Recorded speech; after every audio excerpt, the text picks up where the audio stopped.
Okay, real quick. This is an audio story, so throw it on while you're cleaning, driving, doing literally anything. Doesn't matter. But before I start, if you've got 2 seconds, smash subscribe and drop a like. It genuinely helps this channel out so much. It takes you like 1 second. Okay, let's get into it.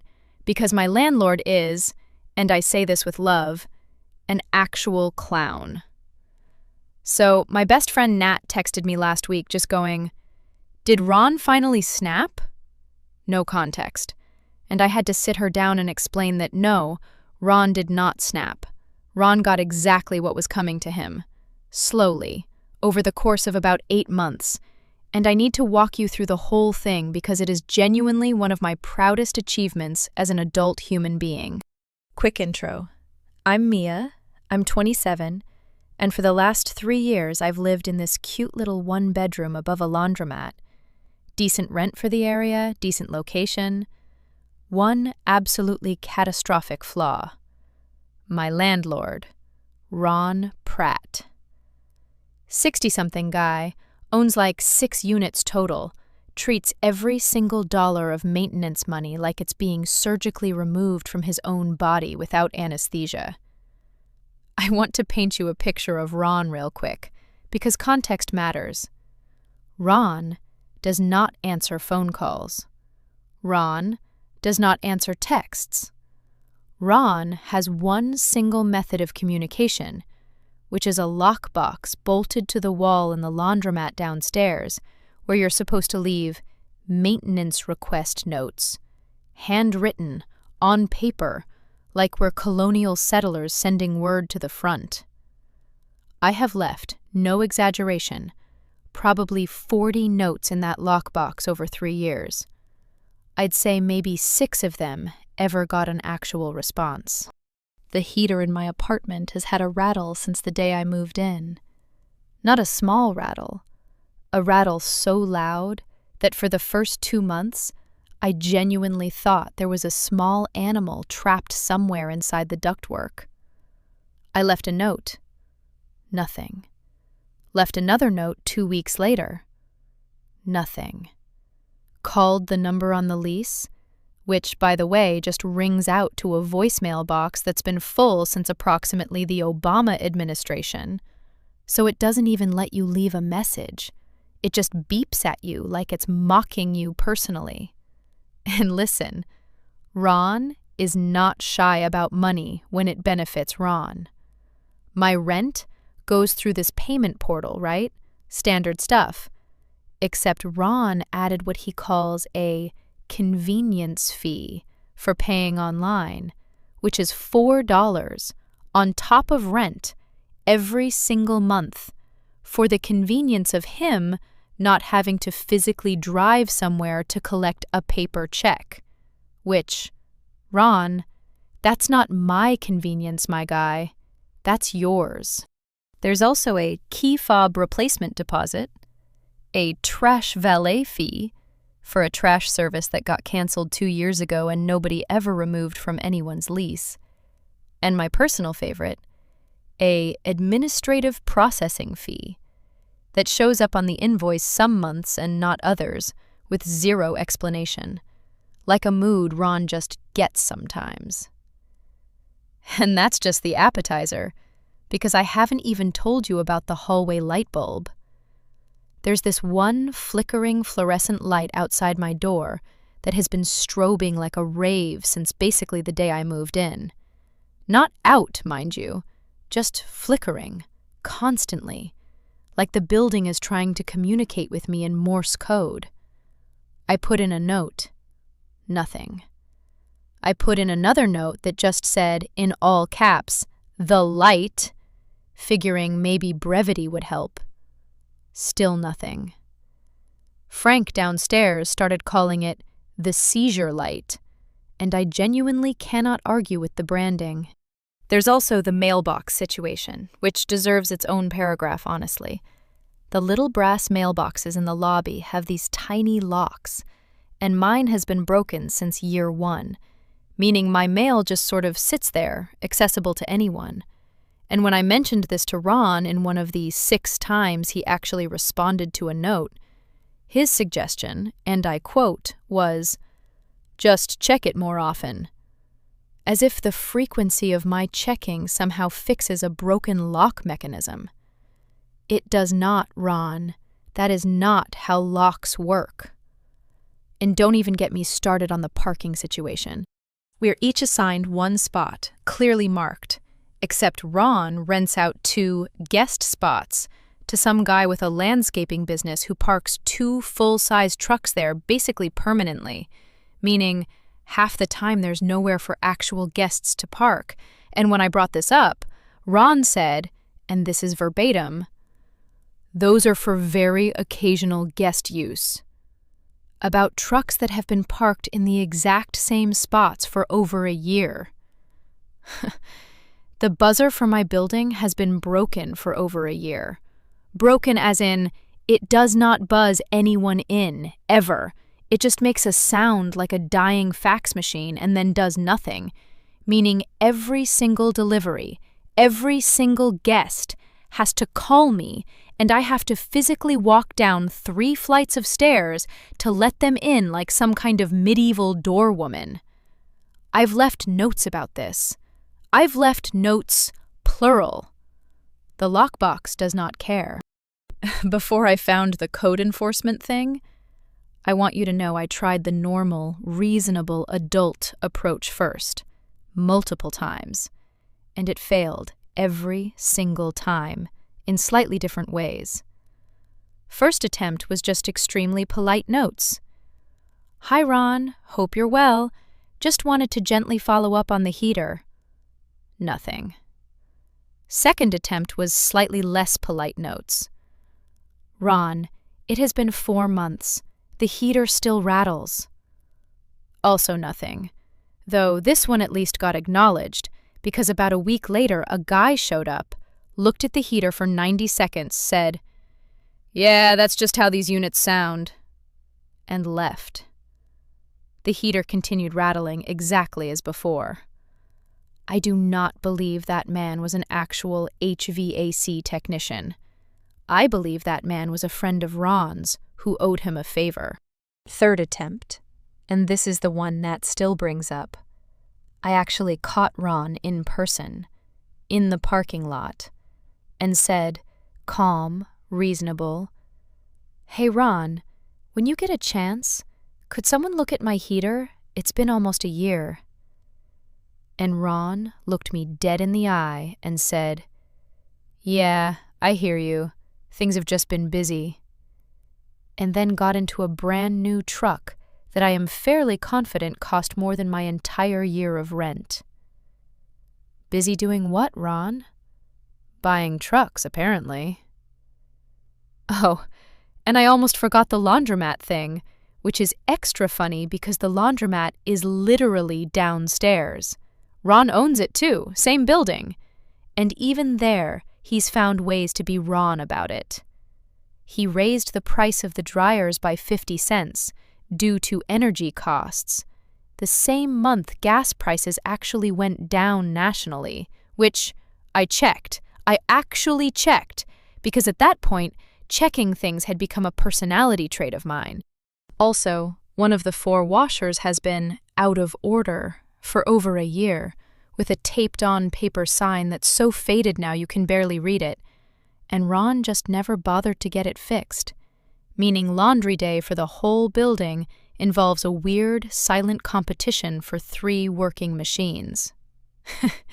There was also, and I cannot believe I almost left this out, the Great Thermostat Incident, where Ron installed one of those smart building thermostats in the shared hallway that he controls remotely from an app, meaning the common areas are always either Arctic or actual sauna, depending on Ron's mood that week. And when Frank asked about it, Ron said, "It's optimized." Optimized for what, Ron? Misery?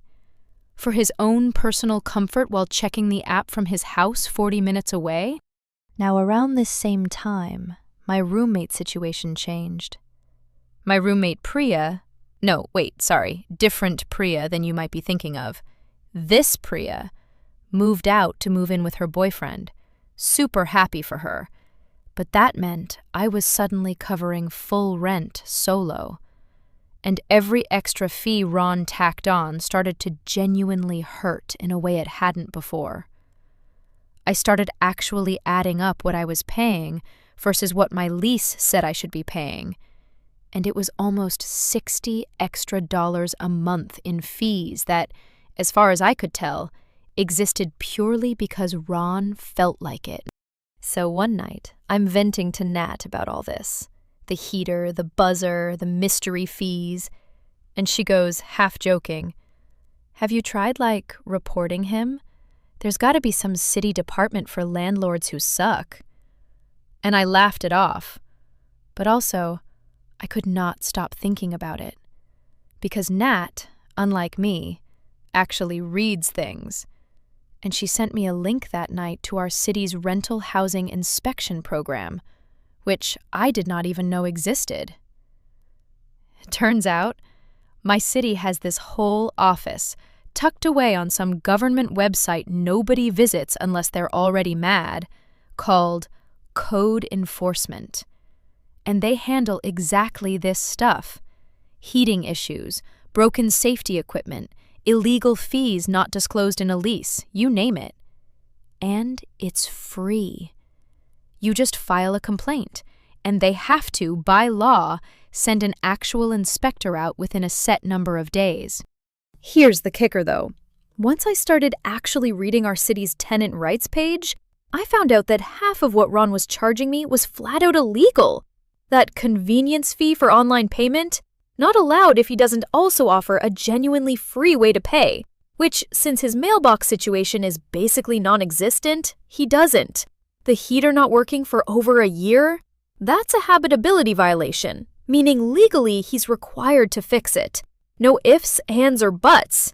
And tenants can actually withhold rent into an escrow account until it's fixed if the landlord ignores it long enough.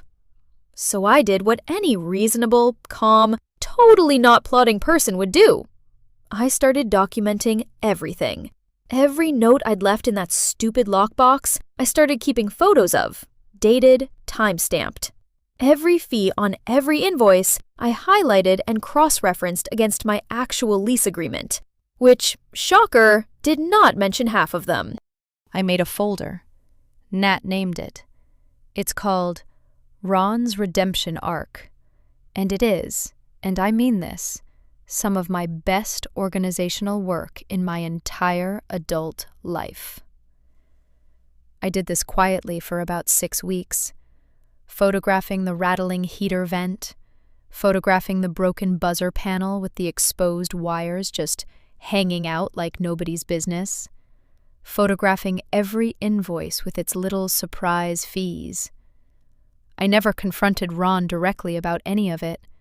I just kept building the file, because I knew, deep in my soul, that asking nicely had already failed for 3 straight years, and it was time to escalate to people who actually have the power to make him care. I want to give you a taste of what actually went into Ron's redemption arc, because I think about this folder with genuine fondness. Exhibit 1. A photo of the invoice from March with a administrative processing fee of $11 next to my lease, which does not contain the phrase administrative processing fee anywhere in its 4 pages. Exhibit 2. A video, time-stamped, of me pressing the buzzer button for a full 30 seconds while a delivery guy stands there confused, followed by me walking down 3 flights of stairs, also time-stamped, so the whole disaster is fully documented, start to finish. Exhibit 3, my personal favorite, is just a photo of the flickering hallway light next to a screenshot of the note I left about it 4 separate times over 11 months, dated each time, like a tiny, sad diary of one light bulb's ongoing crimes against my nervous system. Nat obviously thought this was the funniest thing she'd ever seen and started sending me building code violation memes, which, weirdly, is how I learned most of what I know about fire egress requirements. She'd text me stuff like, "Did you know a blocked emergency exit is actually a whole separate violation category?" And I'd go straight down that rabbit hole for another hour, cross-referencing our building against basically every code I could find. Meanwhile, life at the building kept being exactly as chaotic as always. The buzzer situation got so bad that my downstairs neighbor, an older guy named Frank, who's lived there even longer than me, started literally hanging a bucket on a rope out his window so delivery guys could put stuff in it and he'd haul it up, which is objectively hilarious and also deeply sad that it had come to that. Once my file hit what I considered critical mass, photos, dated notes, invoice discrepancies going back over a year, I filed my first formal complaint with code enforcement. Heating violation, broken emergency egress buzzer, which is actually a fire safety issue, believe it or not, and illegal undisclosed fees. I filled out the online form on a Tuesday night with a glass of wine like it was a fun little arts and crafts project. An inspector named Mr. Delgado came out about 9 days later. Lovely man, extremely thorough, walked through with a clipboard and just kept going, and writing things down, in a way that felt genuinely ominous for Ron, in the best way. He found the heater issue, obviously. He found the buzzer issue and noted it specifically as a fire code violation, because apparently a non-functioning building entry system messes with emergency responder access, which, plot twist, is a much bigger deal than Ron probably ever considered. Mr. Delgado also, completely on his own initiative, asked to see a copy of my lease and the last few months of invoices, because apparently once an inspector is already on site, they'll often just check for other common violations while they're there. And he flagged the fee situation as a separate consumer protection issue that would get referred to a different department entirely. I have to tell you about the actual walkthrough, though, because Mr. Delgado's reactions were genuinely a whole performance. He got to the hallway light and just went, "Oh, that's been like that a while, hasn't it?" Not even a question, just a statement, like he'd seen 1,000 of these lights in 1,000 buildings, just like this one. He got to the buzzer panel, saw the exposed wiring, and actually took an extra photo on his own phone, muttering something like, "Yeah, that's going in the report twice." When he got to my heater and heard the rattle, he just stood there for a second, listened, and said, completely deadpan, "That's not supposed to do that." Which, Mr. Delgado, I know. That's what I've been saying for 3 years. He also asked, kind of casually, whether other units had similar issues, and when I mentioned Frank's bucket situation, he actually laughed, then immediately stopped laughing and said, "That's actually a legitimate access issue. I should probably talk to him too," and knocked on Frank's door right then and there. Frank, bless him, gave a full 20-minute unprompted testimony about the buzzer that Mr. Delgado did not ask for, but absolutely got anyway. Ron got a formal notice giving him 30 days to fix the heater and the buzzer or face escalating fines. He also got a separate letter about the fees, informing him he might owe refunds to every current tenant for improperly disclosed charges. Which, if you're doing the math with me, is not just my $60 a month. That's every single unit in that building, going back potentially years. I heard through Frank, my bucket neighbor, who apparently ran into Ron in the parking lot, that Ron's reaction to the notice was to loudly ask nobody in particular, "Since when do they send people out for this?" To which, my guy, since always. It's called code enforcement.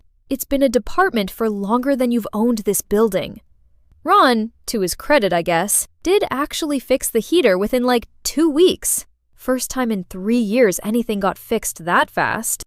The buzzer took longer because apparently it needed a whole new panel, but it got done too, eventually, under threat of daily fines, which is a hell of a motivator that a handwritten note in a lockbox never quite managed to be.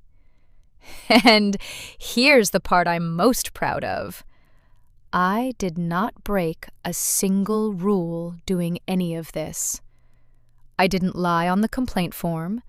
I didn't exaggerate a single photo.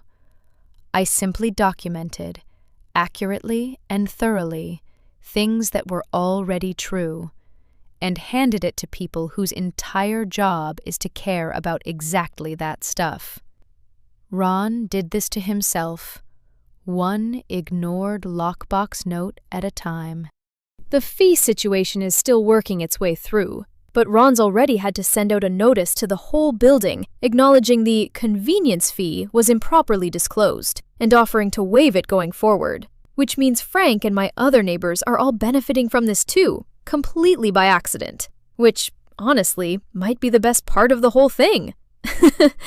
Now here's what that "did Ron finally snap" text was actually about. Turns out, after Mr. Delgado's visit became known around the building, because obviously I did not keep quiet about any of it, I told literally every neighbor I ran into in the hallway. 2 other tenants filed their own complaints about stuff they'd been individually too tired to deal with. One about a mold issue in a bathroom that had been ignored for over a year. One about a broken smoke detector that Ron had been told about repeatedly and just never replaced the battery on. Within about 2 months, Ron had racked up violations across basically every unit in that building, and the city started treating it as a pattern rather than isolated incidents, which apparently triggers a whole different, much less fun tier of scrutiny for a landlord, including more frequent mandatory inspections going forward.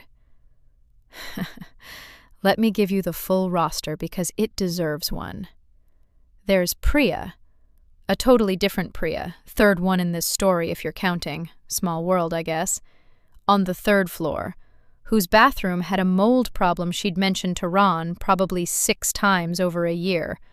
Always got told, "It's just condensation," which, Ron, mold is not condensation. Those are different things you can Google. Her complaint alone triggered a health department referral on top of the regular code enforcement one, because mold crosses over into an actual public health category once it's bad enough. Then there's a guy named Desmond in Unit 2, who'd been living with a smoke detector that chirped constantly because the battery was dead, and Ron's fix, when Desmond brought it up, was to just remove the smoke detector entirely, rather than replace the battery, which, when Mr. Delgado's colleague found that during a follow-up inspection, became its own separate fire safety violation, filed with a fair amount of urgency, given it involves an apartment with 0 working smoke detection at all. And then there's Frank, obviously, bucket guy, whose buzzer complaint got folded into mine since we're in the same building. But Frank also mentioned, almost as an afterthought during his unplanned Delgado testimony, that his bathroom's sink has been dripping for 2 years straight, which is its own water waste violation apparently. Something about a whole separate water conservation code that most people don't even know exists until an inspector points it out to them mid-rant. The laundromat, by the way, also got hit, because Mr. Delgado's colleague apparently does commercial spaces too, and that out-of-order washer that had been sitting there for a year turned out to be an actual safety hazard. Something about the drain hose being disconnected and creating a slip risk, which is exactly the kind of thing you'd expect somebody to notice and fix within, 1 year, and not 2 years and counting. Ron had to get it repaired within 2 weeks, or the whole laundromat could have been shut down pending compliance. And suddenly, miraculously, there were 4 working washers again, for the first time since I moved in. The best part, and I promise this is real, is that Ron, in an attempt to get ahead of it, tried to sell one of his other properties to cover the potential fee refunds. And the buyer's inspection on that building turned up a bunch of similar issues. Because apparently, Ron manages all 6 of his properties with the same handwritten note in a lockbox energy. The sale fell through.